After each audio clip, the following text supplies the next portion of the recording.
नमस्कार, जी न्यूज़ पर आपके साथ मैं अदिति त्यागी हूं और हमारे साथ इस वक्त बेहद ही खास शख्सियत है। देश की टॉप 10 पार्टियों में उनकी पार्टी का नाम नहीं है, किसी राज्य में उनकी सरकार भी नहीं है। कुल विधायकों के लिहाज से बात की जाए तो आप उन्हें शायद उंगलियों पर गिन पाएंगे। लोकसभा में सिर्फ एक सांसद है और वो भी वो खुद है, लेकिन बावजूद इसके वो देश भर में छाए रहते हैं, चर्चा में रहते हैं।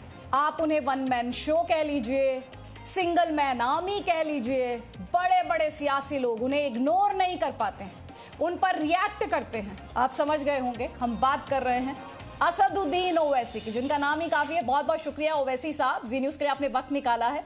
बहुत बहुत शुक्रिया वक्त के लिए भी और हमारे साथ बातचीत के लिए भी। जी, आपका बेहद शुक्रिया कि आपने मुझे मदऊ किया आपके प्रोग्राम में आने के लिए। ओवैसी साहब, 5 राज्यों में चुनाव की बात हो रही है, जाहिर तौर पर उत्तर प्रदेश की भी बात हो रही है। 2017 में आप लड़े थे, 38 सीटों पर आप चुनाव लड़े थे। 4 जगह आपके जो प्रत्याशी थे वो दूसरे नंबर पर रहे थे। 2 लाख से करीब 2 लाख, उससे थोड़ा ऊपर आपको वोट मिले थे, यानी 0.02% आपको वोट शेयर मिला था। इस बार आपकी तैयारी 100 सीटों पर लड़ने की है, कितनी जीतने की तैयारी है? नहीं, पहले तो मैं आपको और आपके देखने वालों को ये बात बता दूं कि पार्लियामेंट में हमारे पार्टी के 2 एमपी हैं, हैदराबाद से और औरंगाबाद महाराष्ट्र से इम्तियाज जलील साहब हैं।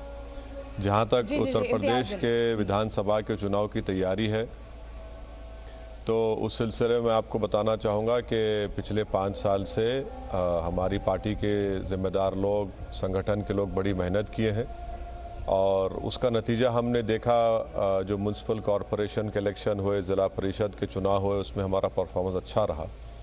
तो इस एतबार से हम देख रहे हैं कि पहले 2017 से एक लंबा सफ़र हमने तय किया और मुझे यकीन है कि इंशाअल्लाह ताला इस आने वाले विधानसभा के चुनाव में उत्तर प्रदेश की जनता हमको अपने आशीर्वाद से, दुआओं से, वोट से नवाजेगी और हमारे कैंडिडेट्स को कामयाब करेगी।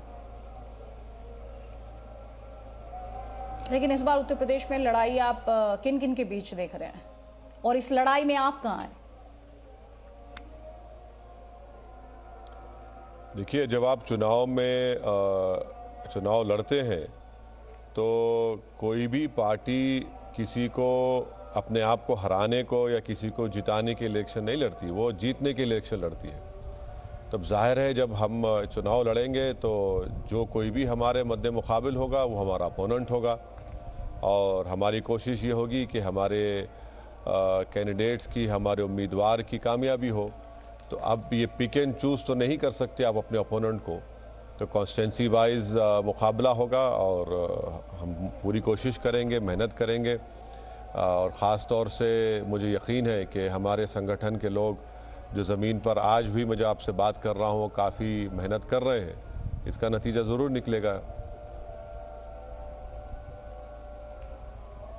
आप नतीजे की बात तो कर रहे हैं, लेकिन समाजवादी पार्टी हो, बीजेपी हो, लड़ाई एक तरह का परसेप्शन बनाया जा रहा है कि उत्तर प्रदेश में लड़ाई तो बीजेपी वर्सेस समाजवादी पार्टी है।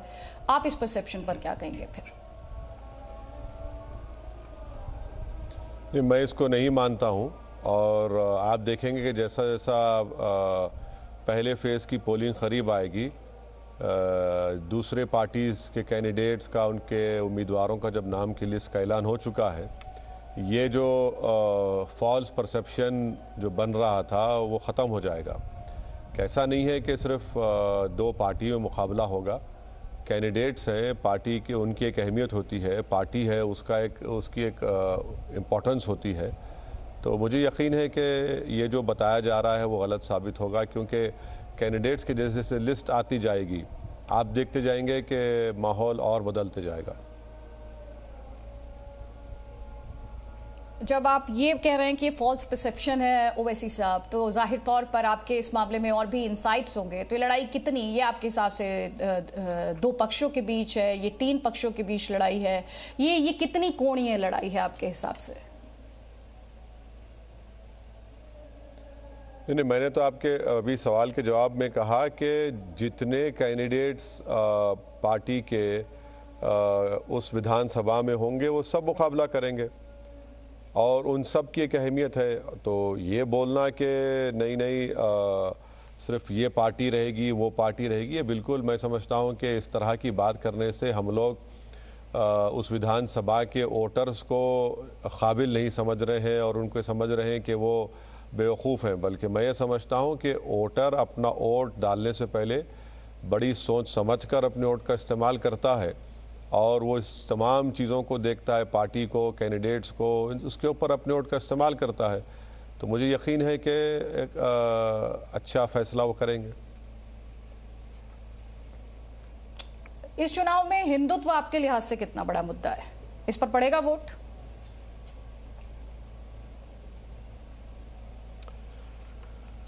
देखिए, जितने बयानात बीजेपी की तरफ से आ रहे हैं, चाहे उनके मुख्यमंत्री हो, चाहे प्रधानमंत्री हो या बीजेपी के बड़े बड़े नेता जो है, वो सब तो यही कोशिश कर रहे हैं कि हिंदुत्व के नाम पर वोट लिया जाए। और मुझे यकीन है कि ये और बढ़ेगा, इस तरह की बातें और वो सब करेंगे, क्योंकि बीजेपी के पास दिखाने के लिए उत्तर प्रदेश में डेवलपमेंट के लिए कुछ है ही नहीं। क्योंकि 9 लाख अगर पूरे भारत में मैल नरिश चिल्ड्रन है तो 4.5 लाख उत्तर प्रदेश में है।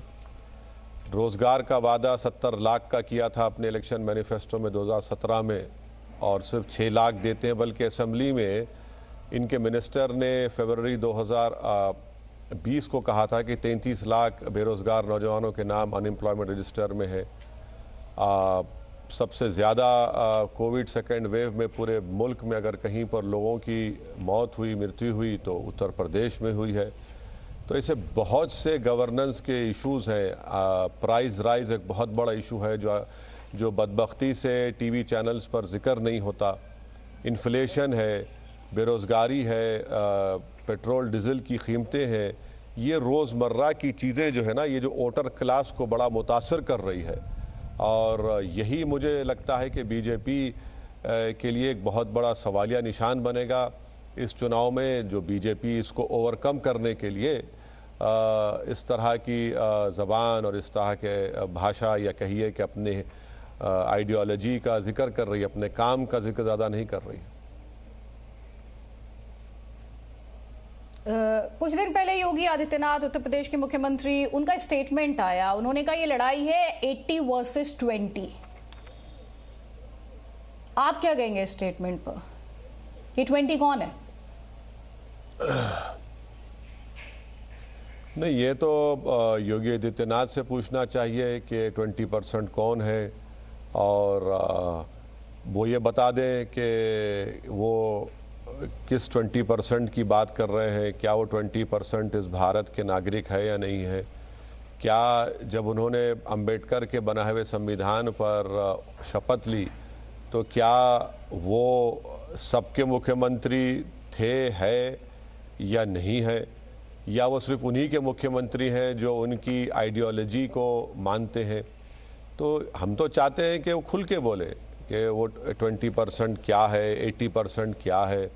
मगर जहाँ तक मुझे ये बैठकर दिख रहा है कि एक हिंदी अखबार ने ये रिपोर्ट की है कि 50% योगी आदित्यनाथ के राज में 50% जो डीएम थे, जो डीएम है अभी, वो उनका ताल्लुक ठाकुर समाज से और ब्राह्मण समाज से है और 5% शेड्यूल कास्ट और ओबीसी से है।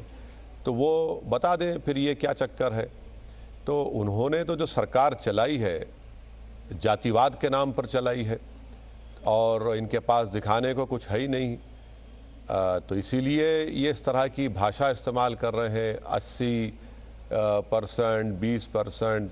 तो अब ये इनको बताना पड़ेगा कि खुलकर बताइए, अल्फाज मत चाबिए, डरिए मत, बोलिए आप कि ये इसमें क्या है, खुलकर और सब्सटैंशिएट कर दीजिए उसको ताकि उत्तर प्रदेश की जनता को मालूम हो जाए।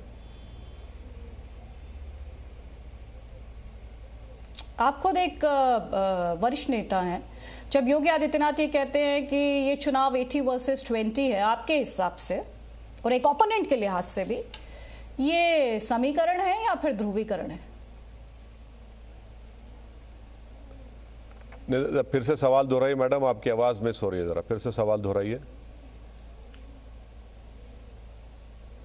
असद भाई, मैं आपसे ये जानना चाह रही हूं, जब योगी आदित्यनाथ ये कहते हैं कि ये चुनाव 80 वर्सेस 20 है, ये समीकरण है? सुन पा रहे हैं असद भाई आप मुझे? हाँ, सुन पा रहा हूं, बोलिए बोलिए। तो जब योगी आदित्यनाथ कहते हैं कि ये चुनाव 80 वर्सेस 20 है, ये आपके हिसाब से एक चुनावी समीकरण है या फिर ये ध्रुवीकरण है? नहीं, ये इनको सामने नजर आ रहा है अपनी बर्बादी। इनको इस बात का यकीन हो चुका है कि इनके पैर से ज़मीन खिसक रही है, और जब इंसान अपनी शिकस्त, अपनी तबाही, अपनी बर्बादी अपने ही हरकतों से, अपने ही फैसलों से जब देखता है और उसको समझ में आता है, तो गुस्से में और बौखलाहट में आकर इस तरह की गुफ्तगू करता है। तो ये तो आदित्यनाथ साहब की माइंडसेट है कि जब उनको नज़र आ रहा है कि अब वो हार रहे हैं। आप ही के टीवी चैनल पर बड़ी ज़ोरों शोर से दिखाया गया था कि वो किसी और विधानसभा से लड़ेंगे, फिर उसके बाद वापस चले गए उसी जगह पर जहां से वो हमेशा लड़ते आए थे। तो ये इनकी जो ज़बान है वो एक उनकी बौखलाहट की और उनकी शिकस्त की एक ज़बान है, तो इसीलिए वो इस तरह की गुफ्तगू कर रहे हैं। लेकिन असद भाई, शुरुआत तो आपने भी की थी ना, जब आप 11-19 का फॉर्मूला लेकर आए, यादव मुख्यमंत्री बना सकते हैं तो मुसलमान मुख्यमंत्री क्यों नहीं बना सकता?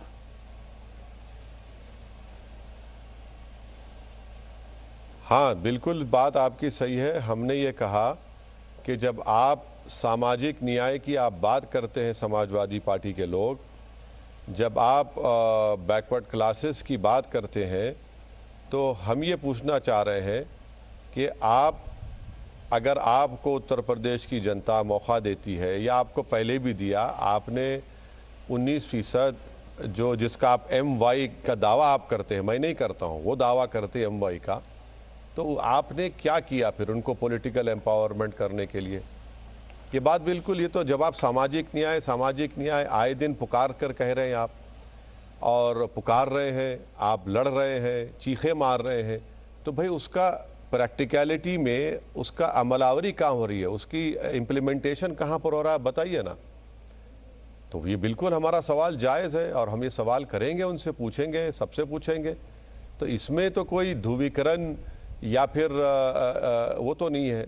जब आप हमारी पार्लियामेंट की डेमोक्रेसी हिस्सेदारी की जमहूरियत है, शिराकतदारी बोलिए या पार्टिसिपेटिव फॉर्म ऑफ डेमोक्रेसी है, तो जब पार्टिसिपेटिव फॉर्म ऑफ डेमोक्रेसी है तो हर एक को तो हिस्सा मिलना चाहिए ना। तो ये हिस्सेदारी की लड़ाई है, तभी जाकर बाबा साहब अम्बेडकर ने जो बात कही थी, लिबर्टी, इक्वालिटी, फ्रेटर्निटी, जस्टिस, जो हमारे संविधान के प्रेम्बल में लिखा गया है, ये टूल्स हैं। उस टूल्स को जब हम इस्तेमाल करेंगे तो तभी ये चीजें हासिल होंगी। लेकिन असद भाई, जब आप कहते हैं, जब योगी आदित्यनाथ कहते हैं 80 वर्सेस 20, तो आप कहते हैं कि ध्रुवीकरण है, तब आप जाति की भी बात करते हैं। और असद भाई, जब आप खुद ये 11-19 का फॉर्मूला देते हैं तो आप कहते हैं पार्टिसिपेटरी डेमोक्रेसी है। तो विरोधाभास हुआ ना असद भाई? नहीं मैडम, देखिए, अगर मैं आपको ये बताऊं कि उत्तर प्रदेश में सिर्फ 1.70 मुस्लिम माइनॉरिटीज़ फैमिलीज़ के पास 5 एकड़ ज़मीन है।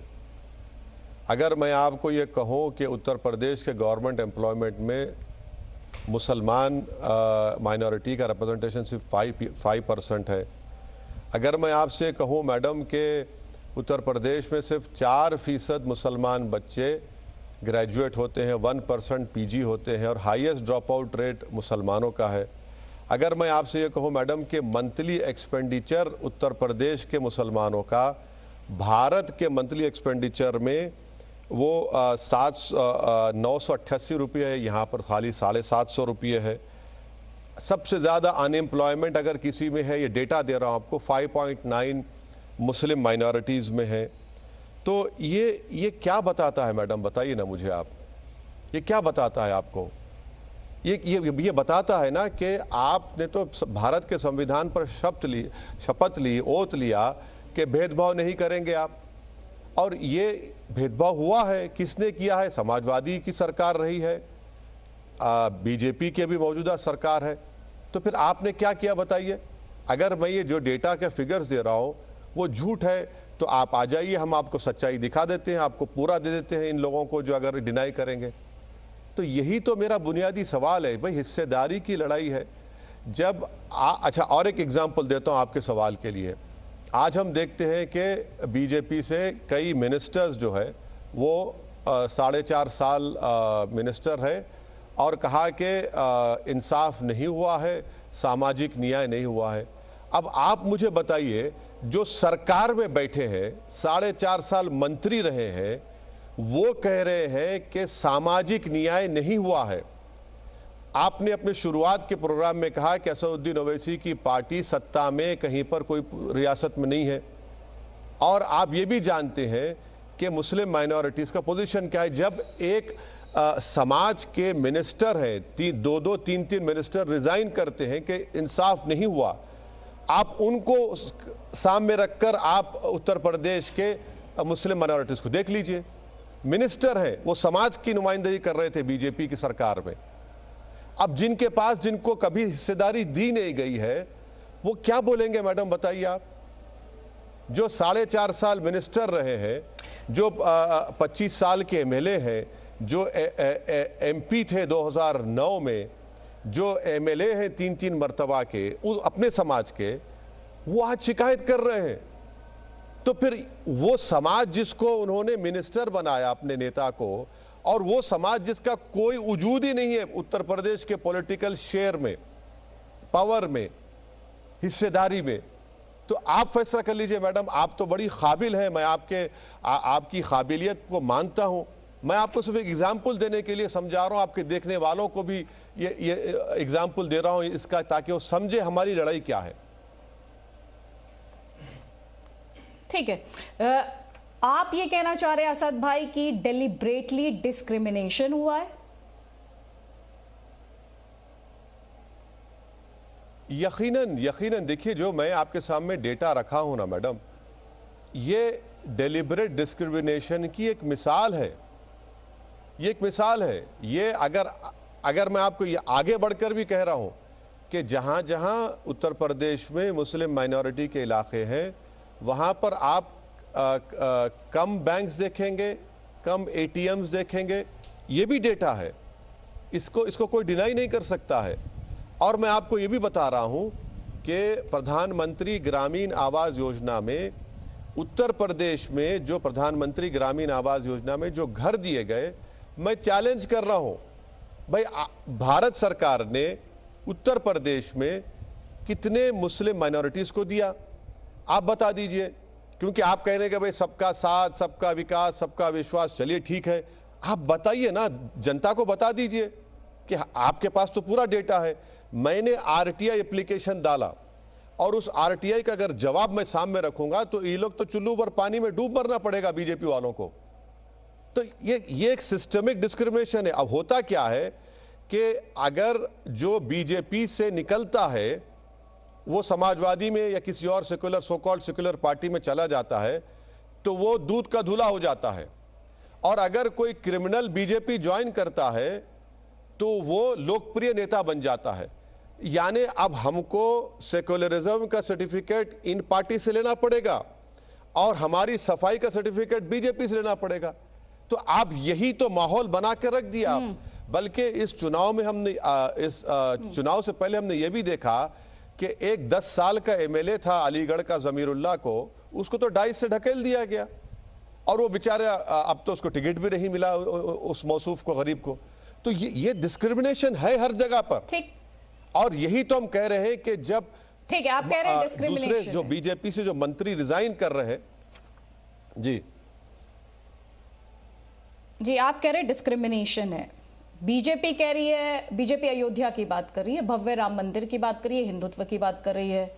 अखिलेश यादव जो हैं वो परशुराम मूर्ति लगवा रहे हैं, प्रियंका गांधी भी मंदिर जा रही हैं। क्या इनमें से किसी को मुस्लिम वोट नहीं चाहिए? क्या आखिरी जुमला क्या था मैडम आपका? सर जुमला नहीं, सवाल था आसाद भाई। सवाल ये था इनमें से किसी को मुस्लिम वोट नहीं चाहिए? हाँ बोलिए बोलिए। अब मैडम देखिए, मैं तो हमेशा, आपको याद होगा जब इससे पहले मैं आपके प्रोग्राम में आया था, शायद इसी से मिलता जुलता एक सवाल के जवाब में मैंने कहा था कि हमारे देश में राजनीति ये हो रही है कि सबसे बड़ा हिंदू कौन है। यही तो लड़ाई हो रही है, यही तो लड़ाई हो रही है। और इसी लड़ाई में ये सब लोग हार रहे हैं बीजेपी से। भाई जैसा कि अरुण जेटली ने सही कहा था कि जब ओरिजिनल है तो क्लोन की क्या जरूरत है। आज उस दुनिया में नहीं है, जेटली साहब ने सही बात कही थी। और ये लोग वही, देखिए हमने जो पॉलिटिक्स सीखी, हमारे मरहूम वालिद और हमारे पार्टी के बड़े बड़े नेताओं ने जो हमको सिखाया है कि आप कभी भी अपने अपोनेंट के स्ट्रांग पिच पर मुकाबला मत करिए, आप उसके घर जाकर मुकाबला मत करिए। अब ये लोग ये समझ रहे हैं कि हम ऐसा करने से सबसे बड़े हिंदू हम नजर आएंगे। मुबारक हो आपको, शिकस्त आपका मुकद्दर बनेगी दोबारा। आपको ये बताना है कि प्राइस राइज, आपको बताना है अनएम्प्लॉयमेंट, इन्फ्लेशन, मिस गवर्नेंस, इस चीज पर आपको मुकाबला करना है।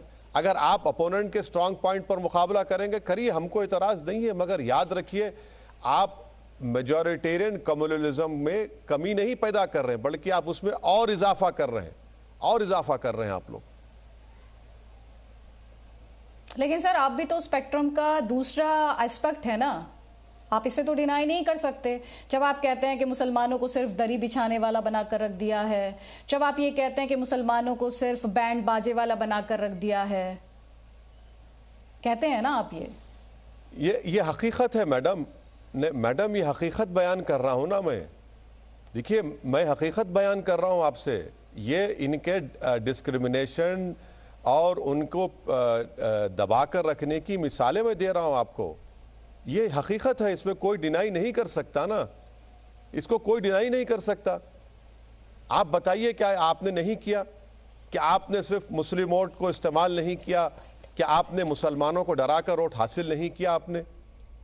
आप बताइए। तो जब आप हिंदुत्व के नाम पर, जैसा आप ही ने कहा कि बीजेपी हिंदुत्व के नाम पर इलेक्शन लड़ रही है। अब हिंदुत्व आइडियोलॉजी में जिसका प्रोपोनेंट है सावरकर ये कहते हैं कि होली लैंड फादरलैंड, और वो कहते हैं कि मुसलमान ईसाई के लिए भारत होली लैंड फादरलैंड नहीं है। तो हिंदुत्व की आइडियोलॉजी में जो आप ही कह रहे हैं कि बीजेपी इस्तेमाल कर रही है, तो फिर इसमें जो दलित समाज के लोग हैं, जो आदिवासी हैं, जो अल्पसंख्यक हैं, वो कहां फिट होते हैं? उसमें कहां फिट होते हैं बताइए ना। तो इसीलिए तो डिस्क्रिमिनेशन की सबसे पहली निशानी यही है। नहीं, लेकिन आप ये बताइए ना, आप कह रहे हैं आप दूसरों को लेकर सवाल पूछ रहे हैं, लेकिन असद भाई आपकी सियासत को भी लेकर सवाल है। जब आप जाते हैं और आप कहते हैं कि ठाकुरों ने योगी को अपना नेता चुन लिया, जाटवों ने बहन जी को अपना नेता चुन लिया, और फिर आप एग्जाम्पल्स अखिलेश यादव को, यादवों ने अपना नेता चुन लिया, आओ मुसलमानों एक साथ हो जाओ। तो वो जो अदर साइड, जो आप जिस बात के लिए, हिंदुत्व के लिए, जब आप योगी आदित्यनाथ और बीजेपी को कटघरे में खड़ा करते हैं, उंगली आपकी तरफ भी उठती है। उसके लिए आपके पास क्या सफाई है? मैं आपसे बेहद माजरत चाहता हूं, आपकी बिल्कुल कोई आवाज मुझे सुनाई नहीं दी मैडम। फिर से अपना सवाल आप प्लीज एक बार तब बोलिए प्लीज। असद भाई आप मुझे सुन पा रहे हैं? क्लियरली आवाज आ रही है आप तक? हाँ, अब आपकी आवाज कट के आ रही है। बोलिए मैडम, सुन रहा हूं, बोलिए। असद भाई मेरा आपसे जो सवाल है वो ये है, जिस बात के लिए आप हिंदुत्व को लेकर योगी आदित्यनाथ को कटघरे में खड़ा करते हैं, जब आप जाकर ये कहते हैं कि योगी आदित्यनाथ को ठाकुरों ने अपना नेता चुन लिया, जाटवों ने बहन जी को अपना नेता चुन लिया, अखिलेश यादव को यादवों ने अपना नेता चुन लिया, अब मुसलमानों को भी साथ आना चाहिए, मैं मुसलमानों की लड़ाई लड़ने आया हूं, तो हिंदुत्व अगर एक साइड ऑफ स्पेक्ट्रम है तो आप भी तो दूसरी साइड ऑफ स्पेक्ट्रम है। और आप पर तो आरोप यही लगता है कि आप बीजेपी को फायदा पहुंचाते हैं। मैडम मैं आपके प्रोग्राम पे कल ही देख रहा था कि सिद्धार्थनाथ सिंह आपके प्रोग्राम पर, टीवी पर आए थे आपके चैनल के। उन्होंने आकर यह कहा कि भारत का सबसे बड़ा ओबीसी लीडर नरेंद्र मोदी है। देश के प्रधानमंत्री को आप कह रहे हैं कि सबसे बड़ा ओबीसी लीडर तो देश का, उत्तर प्रदेश के ओबीसी का कह रहे हैं सिद्धार्थनाथ सिंह साहब के नरेंद्र मोदी है। और फिर मौर्य साहब रिजाइन करते हैं बीजेपी से कि मेरे समाज को फायदा नहीं हुआ, इंसाफ नहीं हुआ। नकुर के सैनी साहब बीजेपी से रिजाइन करते हैं कि मेरे समाज से इंसाफ नहीं हुआ। हाँ, और एक और मंत्री रिजाइन करते हैं कि मेरे समाज से इंसाफ नहीं हुआ। अखिलेश यादव एक और हिंदी चैनल के टीवी इंटरव्यू पर जाकर एंकर से भिड़ जाते हैं और ये कहते हैं कि आप मुझसे इस तरह का सवाल ये कर रहे हैं क्योंकि मैं यादव हूं। और टेनी को नहीं हटाया जाता क्योंकि वो ब्राह्मण समाज के हैं। उत्तर प्रदेश के पूरे पुलिस स्टेशनों पर हर ठाकुर बिरादरी का आपको एक इंस्पेक्टर मिल जाएगा। 50% डीएम उत्तर प्रदेश में ब्राह्मण और ठाकुर है। ये क्या है मैडम? फिर ये आप करेंगे तो सब अच्छा है और मैं सिर्फ हिस्सेदारी की बात करूं तो गुनाहगार हो जाऊंगा क्या? ये तो सब कर रहे हैं ना। आप हिस्सेदारी की बात करें, आप हिस्सेदारी की बात करें आजाद भाई, आप हिस्सेदारी की बात करें। हाँ। Presenting B News app available on Google Play and App Store. Download it now.